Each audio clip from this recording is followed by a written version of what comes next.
네, 그럼 지금부터 5월 21일 목요일 정례 브리핑 시작하도록 하겠습니다. 먼저 권준욱 국본부장 설명이 있겠습니다.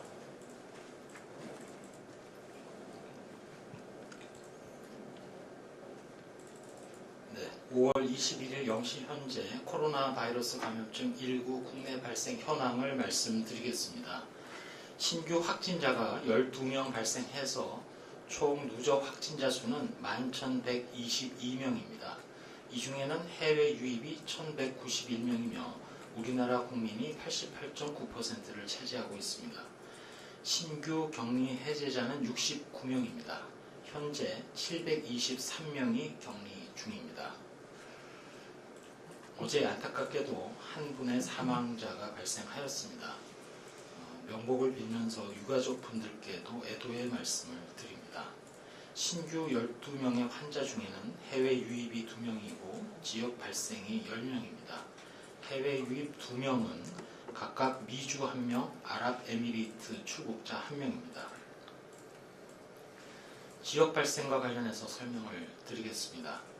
먼저 삼성 서울병원과 관련해서 접촉자 1,418명을 검사한 결과 아직까지 추가 확진자가 발견되지는 않았습니다. 접촉자 그리고 능동감시자 전원에 대해서 주기적인 검사 및 모니터링을 지속할 계획으로 있습니다. 삼성 서울병원에서 간호사와 지난 5월 9일, 10일 사이에 접촉한 지인 5명 중에서 2명이 각각 서울특별시 그리고 충남 서산시에서 추가로 확진이 되어서 같이 방문했던 서울시 서초구에 소재한 업소와 관련하여 역학조사를 진행하고 있습니다. 다음은 고등학교 관련입니다. 대구 농업마이스터고에서 지난 19일 기숙사 배정을 받는 과정에서 실시한 코로나19 검사에서 학생 1명이 양성 판정을 받아 고3 학생 111명이 귀가 조치되었습니다. 현재 감염 경로 파악 및 역학조사를 진행하고 있습니다. 다음은 수도권에 소재한 클럽 관련된 상황입니다. 5월 21일 오늘 12시 기준으로 클럽과 관련된 총 누적 환자는 206명입니다. 지역별로는 서울이 101명으로 가장 많습니다. 감염 경로별로는 클럽을 직접 방문했던 분 중에는 환자가 95명, 접촉자 중에 111명입니다. 클럽 방문자와 관련해서 인천광역시 비전플라자 빌딩 내에 코인 노래방 그리고 PC방에 대한 환경 위험 평가를 한 결과 매우 좁고 그리고 환기가 되지 않은 공간에서 노래를 부르거나 대화를 통해서 비말이 많이 생성된다는 것을 파악을 하였고 전파의 위험이 매우 높은 곳으로 평가하였습니다. 이에 따라 해당 지방자치단체인 인천광역시에서는 코인 노래방에 대해서는 모든 시민 그리고 노래 연습장에 대해서는 만 19세 미만 미성년자를 대상으로 각각 집합 금지 조치를 6월 3일까지 시행한다고 밝힌 바 있습니다. 저희 중앙방역대책본부에서는 클럽과 관련해서 코로나19 추가 전파 장소를 공개하였습니다. 그리고 각각 발생 장소별로 저희가 잠정 집계를 해보니 노래방, 주점 등 밀폐되고 밀집한 장소의 전파 위험성을 확인하고 이에 대한 주의를 다시 한번 강조드립니다. 5월 20일 0시를 기준으로 집단 시설의 환자 51명, 즉 클럽과 관련된 전체 환자 중에서 가정이라든지 이동 중에 택시라든지 이런 곳을 제외하고 집단시설과 관련된 51명을 분석한 결과 가장 많은 환자 12명이 노래방 이용자 중에 발생하였고 두 번째 11명이 주점 이용자 중에 발생하였습니다. 기타 직장이 11명, 학원이 7명, 군부대 5명, 의료기관 3명 등의 분포를 보이고 있습니다. 비록 잠정 통계이기는 하지만 노래방, 주점 등이 아까 인천광역시의 환경위험평가에서도 말씀드린 바대로 코로나19 전파와 관련해서 극히 위험한 그런 상황임을 아실 수 있을 것입니다.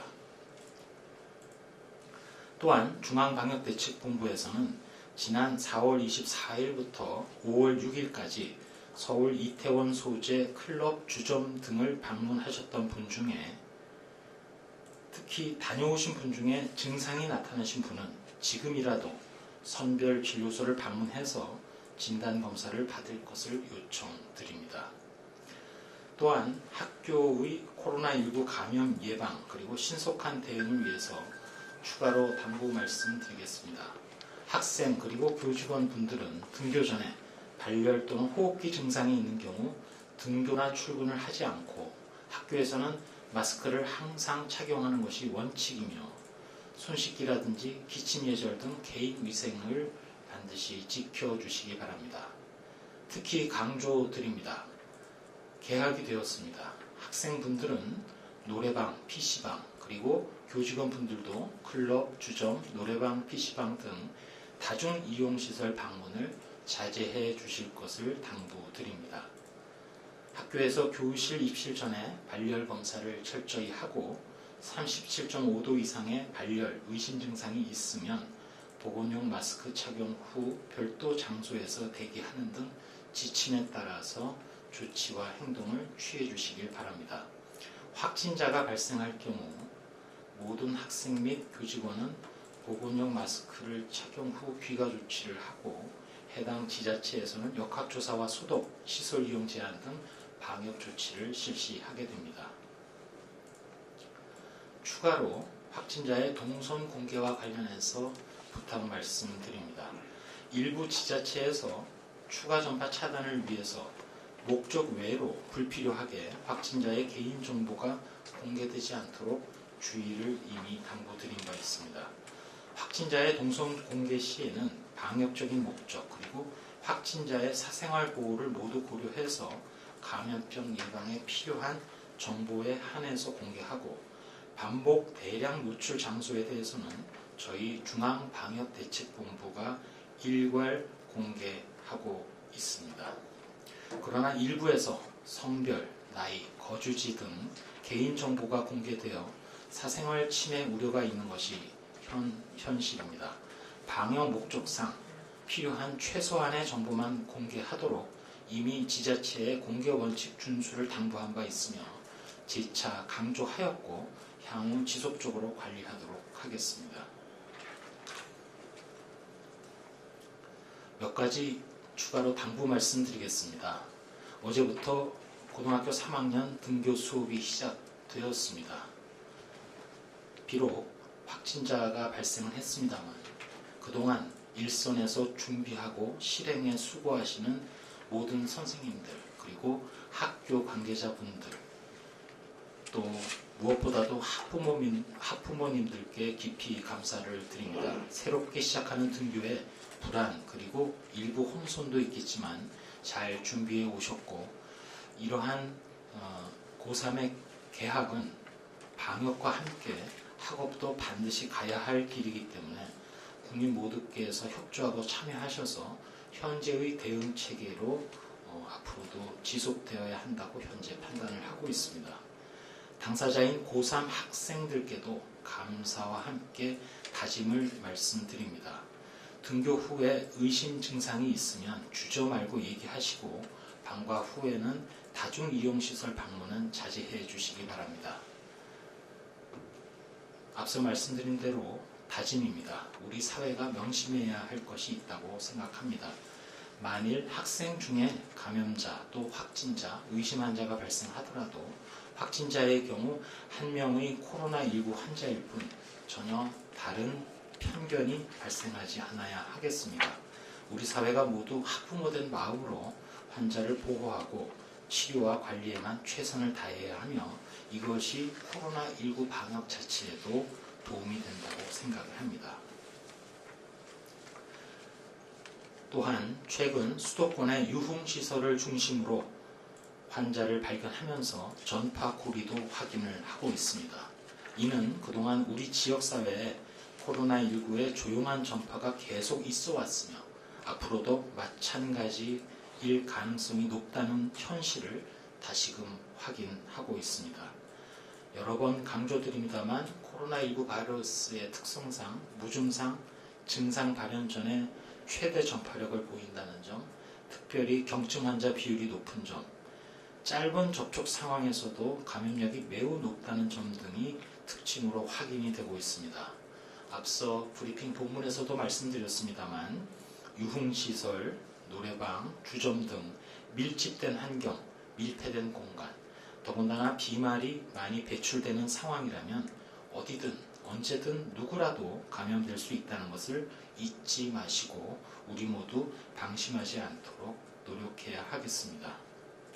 마지막으로 일부 해외 언론 등을 통해서 세계적으로 백신의 개발 진척 상황에 대한 보도가 있음을 잘 알고 있습니다.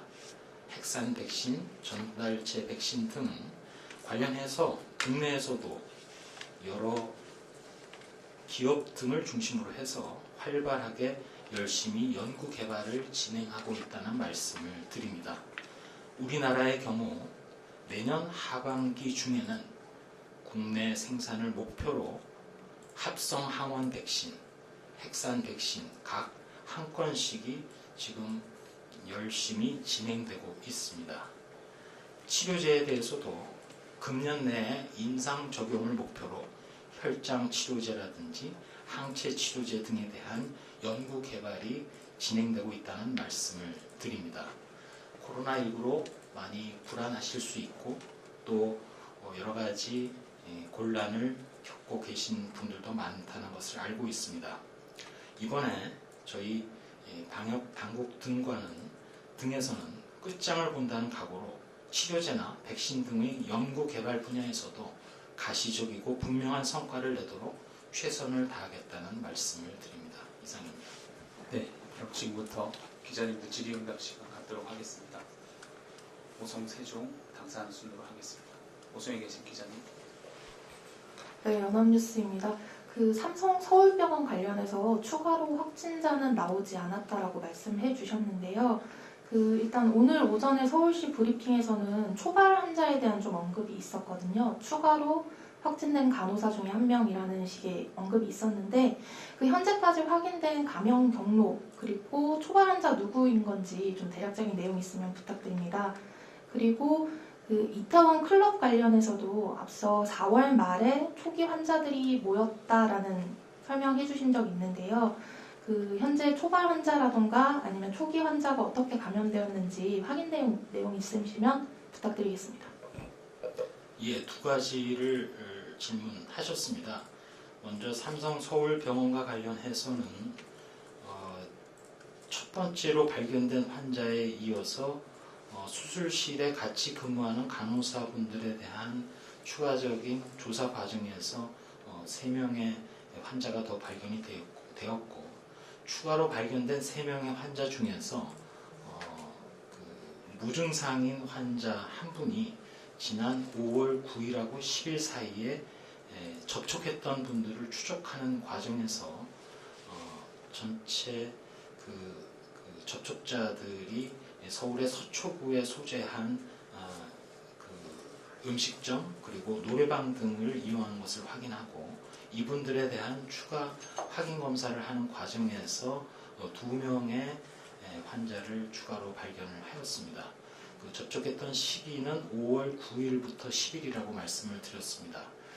현재로서는 추정 감염 경로와 관련해서 당초 말씀드린 대로 현재 역학조사가 진행 중에 있는 상황이기 때문에 명확한 어떤 결론성 말씀을 드리기는 어렵습니다만 일단 가능성 중에는 저희 당국에서는 물론 원내 감염도 의심을 했고 또 가능성 중에 원외의 지역사회 감염도 의심을 했고 현재로서는 일단 선행 확진자의 지역사회에서의 감염이 먼저 일어나고 그 이후에 원내, 병원 내 직원 간의 전파가 일어났을 가능성을 일단은 우선해서 상정을 하고 있다는 말씀을 드립니다. 그리고 수술 환자 등으로 인한 원내에서 공동으로 노출됐을 가능성도 완전히 배제할 수는 없으나 일단 현재로서는 말씀드린 대로 처음 발견된 환자의 수술실 동일 근무자들 중에 발견된 환자 중에서 지역사회에서의 선행 감염에 대해서 일단 확인을 했기 때문에 그 부분에 대해서 좀 더 심도 있게 역학조사를 진행을 더 하고 있다는 말씀을 드리고, 두 번째 질문하신 그 이태원 클럽과 관련해서 아마 며칠 전 브리핑에서도 잠시 답변을 드린 것으로 기억을 하고 있습니다만, 유사한 그 시설, 즉 유흥 시설 등의 어떤 사전 어떤 그 연결고리, 전파의 연결고리에 진행됐을 가능성도 추정을 할 수 있는 상황이긴 합니다. 다만 그 확실하게 저희가 역학조사를 아직은 진행 중에 있기 때문에 어떤 역학조사의 근거를 확보한 상황은 아니라는 말씀을 드리면서, 그렇게 판단이 되기 때문에 아까 말씀드린 대로 우리 사회에 비록 그 코로나19와 관련된 강력한 방역 대책으로 유행을 억제하는 데 성공한 것은 사실이지만, 바이러스의 특성상 조용한 전파까지 완전히 제거하기가 매우 힘든, 거의 불가능에 가까운 상황이라고도 볼 수 있어서 그런 부분이 조용하게 지역사회에서 진행되어 왔다는 것을 이번에 다시금 확인했다라고 말씀드린 이유가 되겠습니다. 네, 그럼 세종 기자실의 질의 부탁드리겠습니다. 뉴시스 기자님. 네, 뉴시스 임재희 기자입니다. 삼성 서울병원 관련해가지고 지금 그럼 가장 초발 환자가 어떤 분이신지 이 부분 조금 더 확실하게 설명을 추가해서 해주셨으면 좋겠고요. 그리고 어제 대구에서 확진되신 분, 그 대구시 브리핑 내용을 보면은 이분이 2월 말에 확진자와 접촉했다가 3월 초 검사에서는 음성으로 나왔는데 다시 지금 5월 중순 넘어서 확진 판정을 받으신 건데, 이 부분에 대해서 좀 지금 역학조사가 어느 정도 돼 있는지도 궁금합니다. 네, 첫 번째 질문하신 부분은 아까 그 질문에 답변을 드렸습니다만, 저희가 확진을 5월 18일 날 했고, 그 당시에 첫 번째로 저희가 첫 번째라는 게 발생이 첫 번째라는 것이 아니라 저희 방역당국에서 첫 번째로 확인을 한 환자로부터 동일한 근무 공간, 즉 수술장 중에서도 C 수술장 등에서 활동했던 간호사분들에 대한 추적조사 결과 3명의 환자를 더 찾았습니다. 그 3명의 환자 중에는 1명의 환자가 5월 17일 날 증상 발현이 됐다고 조사가 돼서 5월 19일 날 확인된 환자고요. 나머지 2분은 2명의 간호사분들은 각각 무증상을 호소를 했었습니다. 그렇게 2명의 간호사분 중에 1분, 즉 무증상이면서 그 수술실에 근무했던 간호사분이 지난 5월 9일부터 10일 사이에 이 간호사분을 포함해서 총 5명의 지인들이 모임을 가진 것으로 확인을 했고, 그 모임을 가진 장소가 서울의 서초구에 소재한 그 음식점 그리고 노래방 등의 시설이 되겠습니다. 그 분들에 대한 접촉자에 대한 추적 조사를 한 결과 현재까지로는 2명의 추가적인 확진자가 나왔습니다. 2명의 추가적인 확진자는 1명은 충남에 있는 그 건보공단에 근무하는 분이고, 또 1분은 그분은 여성입니다. 그리고 또 1분은 남성으로서 이제 서울에 거주하는 분이기 때문에 아까 보도 참고 자료에 각각 서울시, 충남 이렇게 표현이 된 것입니다. 2분은 다 무증상이지만 PCR 검사 결과 CT 값이 어느 정도 높기도 하고 일단 추가로 확인이 됐다는 말씀을 드립니다.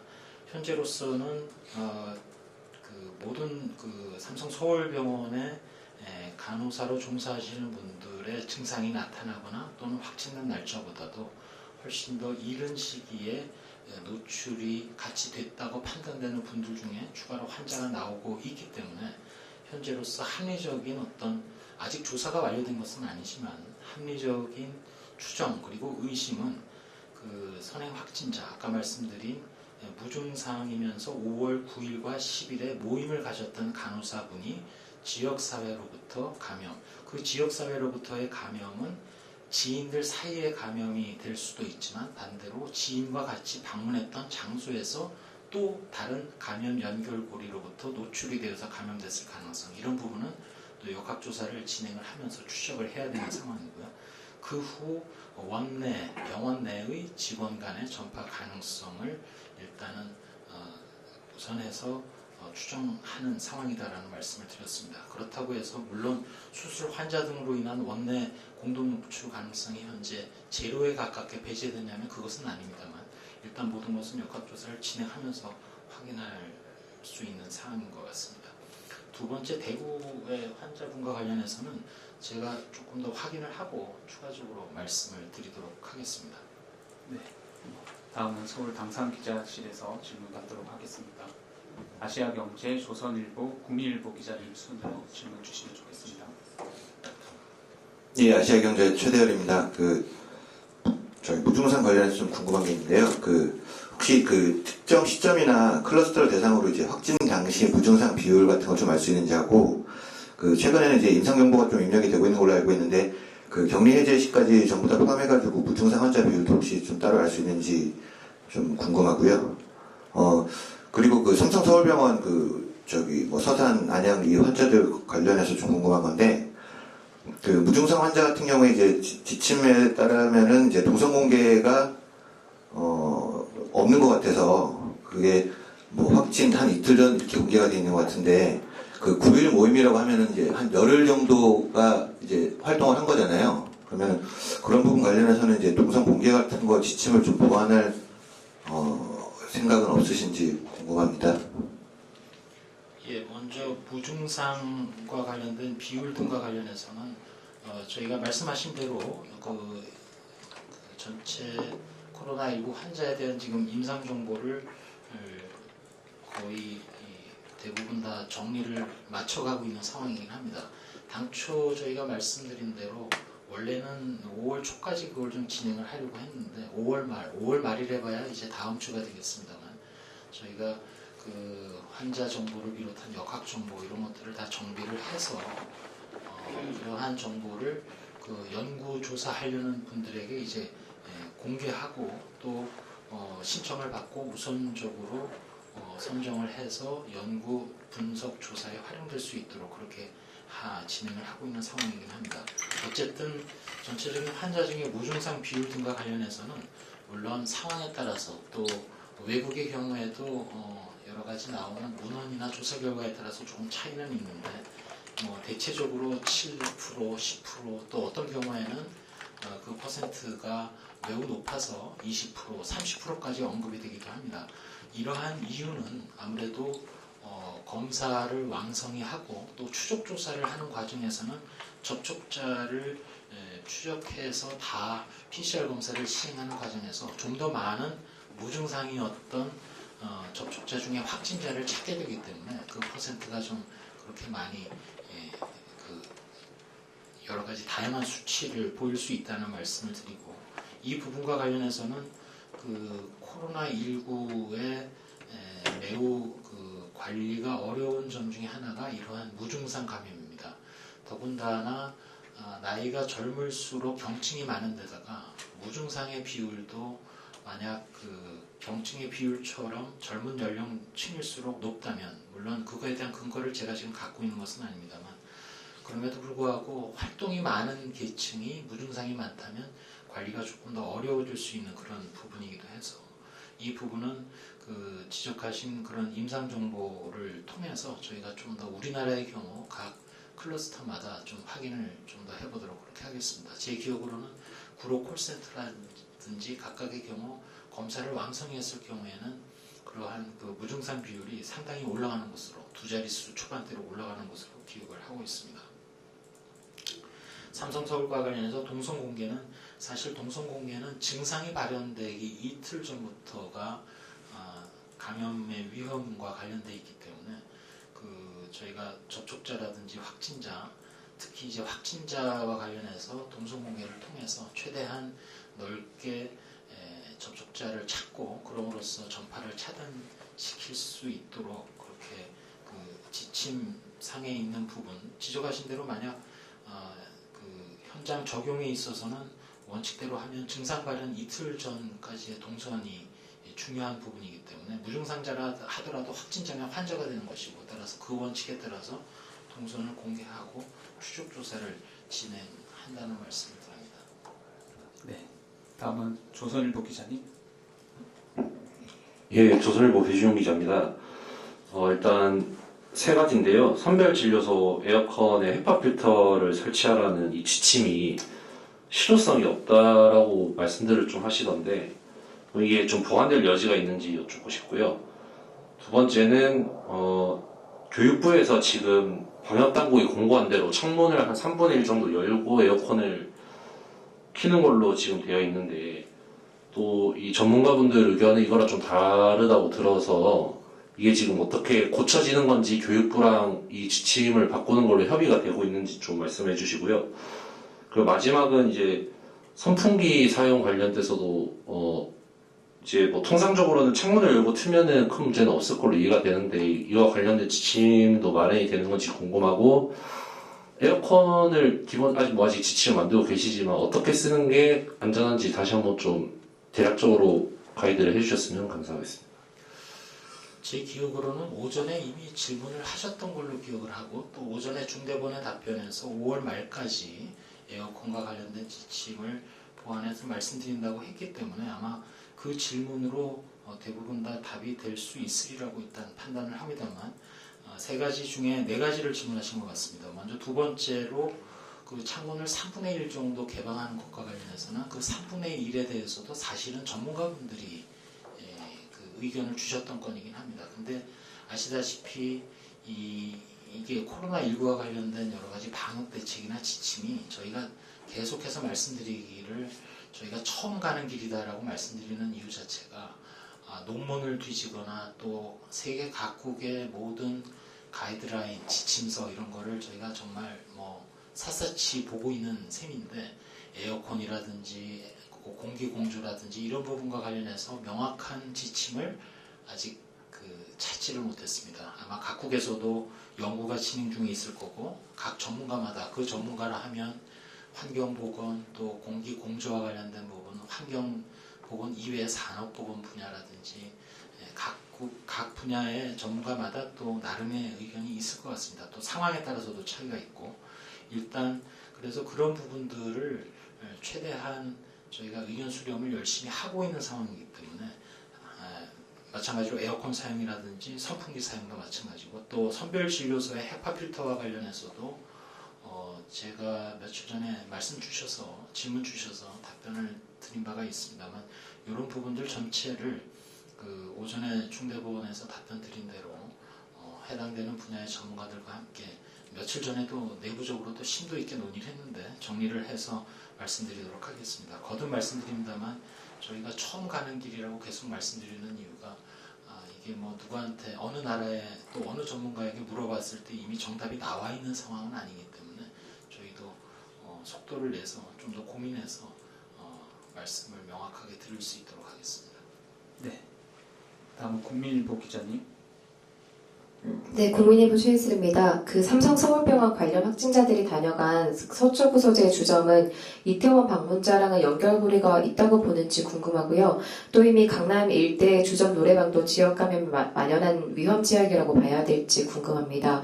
그리고 마지막으로 그 서초구 주점에 같이 있었던 5명 중에 지금 말씀하신 삼성 서울병원 간호사 등 3명 외에 2명은 좀 어떤 상태인지 설명 부탁드리겠습니다. 네, 첫 번째 질문하신 세 가지를 물어주셨습니다. 첫 번째 질문하신 것과 관련해서는 아직은 역학조사가 진행 중에 있기 때문에 그 부분 관련해서는 좀 더 진행을 해봐야 될 것 같습니다. 다만 두 번째 질문과도 연관이 있고 아까 제가 말씀드린 그 이태원의 클럽 부분과도 관련은 있는데 저희가 여러 가지로 추가 전파 장소를 잠정 통계이긴 합니다만 뽑아보니까 노래방이 일단 집단 일단 시설 등과 관련해서 51명에 대한 통계입니다만 12명으로 가장 많았고 두 번째가 주점으로 이렇게 나왔습니다. 지금 현재 계속 저희가 판단하기에는 기자님들께서도 상상을 해보시면 일단 여러 가지 이유에서 아마도 마스크를 착용했다 하더라도 당연히 마스크가 벗어져야만이 노래방에서의 활동이 이루어지고 또 노래라는 활동 자체가 비말을 왕성하게 만들어낼 수 있고 또 여러 가지 이유로 좀 밀집된 환경 또 지하에 있을 경우는 더더군다나 환기도 잘 되지 않는 환경 그런 그 환경에 처할 우려가 많고 또 주로 연령대별로 볼 때는 어떤 경우에는 특정한 노래방의 경우 특정한 형태의 노래방의 경우에는 좀 더 젊은 층이 많이 이용을 하기도 하고 그런 부분과 관련해서 여러 가지로 코로나19가 만약에 바이러스가 그 중에 침입이 일어난다면 전파가 왕성히 일어날 수 있는 환경이기도 합니다. 따라서 저희 방역당국의 판단으로서는 코로나19 발생에 있어서 위험한 지역이면 틀림이 없다라고 그렇게 판단하고 있다고 말씀을 드립니다. 그리고 삼성서울병원의 그 선행 확진자 중에 지역사회 감염의 그 지인들 중에 나머지 분들은 현재까지는 일단 검사가 아직까지 양성으로 확인되지는 않았습니다. 다만 잠복기가 또 5월 9일에서 10일 사이에 접촉이 이루어졌기 때문에 14일의 잠복기가 완전히 끝난 것은 아니고 따라서 이 부분과 관련해서는 아직까지 음성으로 확정됐다라든지 문제가 없다라든지 이렇게 말씀드릴 상황은 아님을 현재로서는 답변드립니다. 네. 그럼 현장의 기자님의 질문은 다 받은 것 같습니다. 온라인 질문 3분 받도록 하겠습니다. 박윤수 기자님께서 질문 주셨습니다. 오늘 대구 농업마이스터고 기숙사에서 고3 학생이 확진 판정을 받았는데 숙식을 같이 하는 학생들은 더 위험할 것으로 보인다고 말씀하시면서 기숙사 방역에 대해서는 미비했던 부분이 있었던 것은 아닌지 방역당국 차원에서 말을 하고 있는 대책이 있는 건지 궁금하다고 질문 주셨습니다. 제가 저희 방역당국에서는 또 교육부하고도 긴밀하게 협의를 하고 있고 곧 15시에 교육부에서 전반적으로 브리핑을 시작하는 것으로 알고 있습니다. 따라서 그 부분과 관련해서는 교육부 측에서 좀 더 자세히 답변을 드릴 텐데 이 경우와 관련해서는 일단 기숙사 내에서의 전파라기보다는 저희가 파악하고 있기로는 기숙사 입소 전에 입소하는 학생이라든지 기숙사 관련된 여러 가지 관계진 분들에 대한 사전 검사를 통해서 확인된 확진 상황이기 때문에 거듭 말씀드립니다만 고3 개학과 관련해서 확진자가 안 나올 수가 없고 왜냐하면 지역사회에 조용한 전파가 있기 때문에 문제는 이렇게 확진자가 나왔을 때 얼마만큼 빠르게 발견하고 대응하고 침착하게 조치를 취하고 이런 것들을 전국의 모든 교육기관을 중심으로 잘 진행할 수 있느냐가 관건인데 이 부분과 관련해서도 일단 확진자를 발견하고 거기에 따른 조치가 취해졌다는 말씀만 방역당국으로서는 드리고 곧 15시에 브리핑이 있을 때 교육당국에서 좀 더 자세하게 설명을 하실 것으로 판단하고 있습니다. 네. 다음은 동아일보 이소정 기자님 질문입니다. 첫 번째 질문은 보도자료 3페이지에 있는 내용이라서 두 번째 질문 먼저 드리겠습니다. 오전에 중대본에서 독감 예방접종, 의무접종 연령 확대를 검토 중이라고 설명을 했었는데 이와 관련해 방역당국으로서 독감 예방주사의 접종 필요성에 대해서 어떻게 생각하고 있는지 궁금하다고 질문 주셨습니다. 그리고 이 부분은 국회나 예산당국의 협의가 필요한 부분이겠지만 의무접종 연령을 고3까지 확대 검토 중이라고 했을 때 현재 백신 예산이 얼마이고 고3까지 확대하기 위해서는 예산이 추가로 얼마나 필요한지에 대해서 질문을 주셨고 또 확대되는 무료접종 총 인구수도 파악이 된다면 함께 확인해달라 질문해 주셨습니다. 네, 저희 방역당국으로서는 독감 예방접종, 특별히 이번 절기, 다가오는 2020년 또 2021년의 절기에는 평상시에 맞이하는 동절기 독감보다도 훨씬 더 중요하다고 판단하고 있습니다. 그 이유는 우선 코로나19와 관련해서 코로나19에 또 한 번의 많은 환자 발생이 밀집도가 높아지는 겨울로 갈수록 발생할 가능성이, 물론 그 이전의 가능성도 배제할 수는 없습니다만 가능성이 높아지기 때문에 같은 호흡기와 유사한 증상을 나타내는 감염병이 동시에 유행할 경우 코로나19 방역에도 차질이 있다. 왜냐하면 의료기관의 여러 가지 혼선, 또 조기에 그 인플루엔자와 코로나19를 구분할 수 있는 가능성을 높여놓는 것이 필요하기 때문입니다. 또한 두 번째로는 인플루엔자와 관련해서 유독 이번 절기에 유행할 것으로 세계보건기구가 예측한 인플루엔자의 A형, 즉 그 형태 자체가 작년 유행했던 인플루엔자 바이러스와 많이 달라졌습니다. 따라서 그렇기 때문에 더더욱 금년에는 여느 때보다도 인플루엔자 자체의 유행이 올라갈 가능성이, 많아질 가능성이 높다는 점. 세 번째로는 코로나19 상황이 앞으로 어떻게 될지 모르지만 코로나19의 상황 때문에 혹시라도 일선에서 의료기관 또는 보건소를 통한 독감 예방접종의 접종률 자체가 영향을 받아서 좀 낮아질 가능성도 우려를 하고 있는 것이 사실입니다. 그런 의미에서 독감 예방접종이 훨씬 더 철저하게 또 많이 이루어져야 되고, 이를 위해서 방역당국에서는 일단 중2부터 고3까지, 그리고 연령대에 있어서는 60에서 64세까지에 대해서는 금년의 경우 특별히 독감 예방접종이 반드시 필요하다고 일단 판단을 하고 있고, 예산 부분과 관련해서는 예산당국과 협의가 진행 중에 있기 때문에 구체적인 액수를 좀 말씀드리기는 그렇고, 전체적인 규모는 약 600만 명분 정도로 지금 추계를 하고 있습니다. 정확하게는 590만 정도로 저희 예방접종관리팀에서 지금 예산당국과 긴밀하게 협의하고 있다는 말씀드립니다. 네, 다음은 KBS 김민혁 기자님 질문입니다.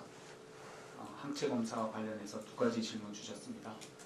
지난달 밝힌 대국민 항체 검사가 어느 단계까지 진척되고 있는지 설명해 달라고 질문하셨고, 또 하나는 항체 검사에서 국민 항체 보유율이 나오면 이는 방역 정책에 어떻게 활용되게 되는지, 예를 들어 항체 보유율에 따라서 현재 방역 수준이 조정될 수 있는지에 대해서 두 가지 질문 주셨습니다.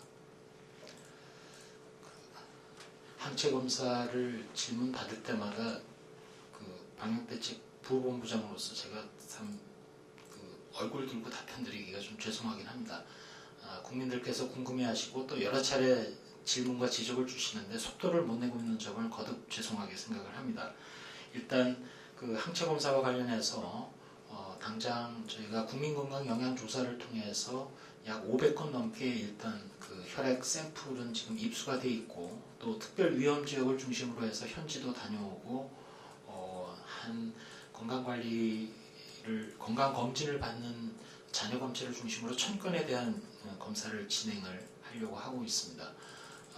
그런데 무엇보다도 그 진단 시약 자체를 지금 결정하는 부분, 그 부분이 이제 좀 시간이 지연되고 있는 것이 사실이고, 왜냐하면 국내 시약 중에는 시료가 막 그 개발이 돼서 최근에 이제 공급받은 경우도 있고, 해외 진단 시약의 경우에는 아직 국내에서 지금 입수가 못 이루어진 경우도 있어서 일단은 입수되는 대로 먼저 빨리 지금 진행을 하겠다는 말씀을 거듭 드리면서 죄송하게 생각을 합니다. 그러나 항체 검사 결과가 나온다 하더라도 그 방역 당국으로서는 그렇게 높은 비율로 나오리라고는 생각하지는 않고 있습니다. 스페인이나 또 가장 최근에 5% 정도 나온 것이고, 또 우리가 그 스웨덴이나 외국의 많은 그 지역 면역을 확보함으로써 코로나19를 막는다는 얘기들을 여러 보도를 통해서 접하고 있는데, 사실은 그 집단 면역이라는 것은 이론일 뿐 현실에서는 이루어질 가능성은 없는 것입니다. 왜냐하면 이론적으로야 지역사회에서 50 내지 60%의 항체가 형성되면 코로나19가 유행하지 않는다라고 학자분들로서 또 전문가들로서 우리가 얘기를 할 수 있지만, 실제 지역사회의 우리 사람들의 행동은 그렇게 50 내지 60%의 유행이 일어나게끔 절대 가만히 있지는 않습니다. 따라서 항체율이 아마도 미국에서 그 정확성에 대해서 많은 의문이 있습니다만 높아야 20%였던 걸로 기억을 하고 되게 잘해야 10%대 이렇게 나타나는 걸로 봐서 그렇게 높게 나타나리라고는 생각하지 않고 있습니다만 어쨌든 만약 그런 그 높은 수치가 아니라면 기존의 방역 수준 또 방역 대책에 있어서 큰 영향은 없다. 결국은 치료제와 백신이 개발되기 전까지는 거리 두기의 완약 또 거리 두기의 강도 또 개인 위생과 여러 가지 기침 예절 등을 비롯한 각자의 개인 위생의 철저한 준수가 어떤 상황에서든 가장 강력한 방역 대책이다 이렇게 말씀드립니다. 네, 현장에서 추가 질의 한 분 있으셔서 한 분만 마무리로 듣고 마치도록 하겠습니다. CBS 황영찬 기자님 질문 주시기 바랍니다. 네, CBS 황영찬입니다. 그 자료에 나와 있는 감염 경로 조사한 51명의 기준점이 뭔지 궁금한데요. 예를 들어 최근 2주간 발생한 확진자 중에서 봐야 되는지 아니면은 이태원 클럽 관련만 조사하신 건지 여쭙고 또 하나는 부원부장께서 노래방 관련해서 학생과 교직원에게 방문 자제를 당부하셨는데 그럼 일반 시민들도 노래방 방문을 자제해야 하는 건지 혹시나 안전하게 이용할 수 있는 방법은 없는지 뭐 생활 속 거리두기 수칙으로는 불가능하다고 보시는 건지 여쭙고 싶습니다. 네, 저희가 같은 보도자료 3쪽에서 접촉자 111명 중에서 일단 집단 시설과 관련된 51명을 잠정적으로 뽑았습니다. 따라서 가정에서 가족 중에 전파됐다든지 택시라든지 또 뭐 다른 장소의 경우는 다 배제를 시키고 일단 집단 시설과 관련해서만 추가 환자 51명에 대한 것을 분석을 했더니 그 중에 노래방이 가장 비율이 높게 나왔고 이어서 주점, 직장 이런 순으로 나왔다는 말씀을 드립니다. 일단 저희가 내부적으로 좀 논의를 하고 있고 또 관련해서 일부 지자체, 즉 인천광역시와 같은 경우는 코인 노래방이라는 특별한 노래 연습장의 형태에 대해서는 모든 시민에 대해서 집합금지 조치를 일정 시기, 즉 오늘부터 코로나19 잠복기 14일에 해당하는 6월 3일까지 시행을 했고 또 모든 노래 연습장에 대해서는 만 19세 미만에 대해서 일단 집합금지 조치가 내려졌습니다. 저희 방역당국으로서는 이렇게 보도자료에 인천광역시에 대한 조치 자체를 소개시켜드리는 이유가 현재로서 코로나19와 관련해서 신속하고도 정확한 조치가 필요하다고 판단을 하고 있고 말씀드린 통계에서도 보시다시피 특히 관련된 법에 따른 노래 연습장의 경우에는 코로나19의 전파와 관련해서는 분명히 위험한 그런 장소임을 다시금 좀 강조드리고 싶습니다. 네, 오늘 정례브리핑 질의응답은 이상 마치도록 하겠습니다. 부본부장 마무리 발언 듣도록 하겠습니다.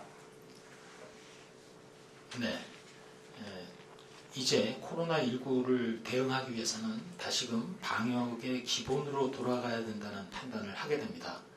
거리를 두고 또 기침 예절을 지키고 마스크를 착용하고 손을 철저히 씻고 수시로 환기를 하고 주변에 바이러스가 있을 만한 장소에 대해서는 소독을 실시하는 것 이런 것들이 다 감염 억제의 최선의 방법이라고 생각하고 있습니다. 국민 여러분들께서 코로나19로 바뀌고 있는 현재의 일상에 대해서 적응하는 것이 힘들고 어려우시리라는 점을 저희 당국에서 충분히 이해하고 있습니다. 지난 2, 3월 폭발적 코로나19가 유행했을 때 그것을 잠재운 것은 바로 국민 모두의 한마음 그리고 참여해주신 거리두기, 개인위생의 위력입니다. 거기에 의료진 분들의 헌신이 크게 기여를 하셨습니다. 우리 모두 사회 전체의 안전을 지키고 또 우리 의료체계가 감당할 수 있는 수준으로 코로나19 감염 규모를 억제할 수 있도록 다시 말씀드리면 방역과 일상이 조화를 이루면서 코로나19 감염 유행을 억제할 수 있도록 다시금 방역 대책의 기본으로 돌아가서 철저한 거리두기와 개인위생의 실천에 더 노력해 주십사 하는 점을 다시금 부탁 올립니다. 이상입니다. 네, 오늘 정례 브리핑 이상 마치도록 하겠습니다. 참여해 주셔서 감사합니다. 오늘 수업 통역은 고은미, 김동호 통역사님 고생해 주셨습니다.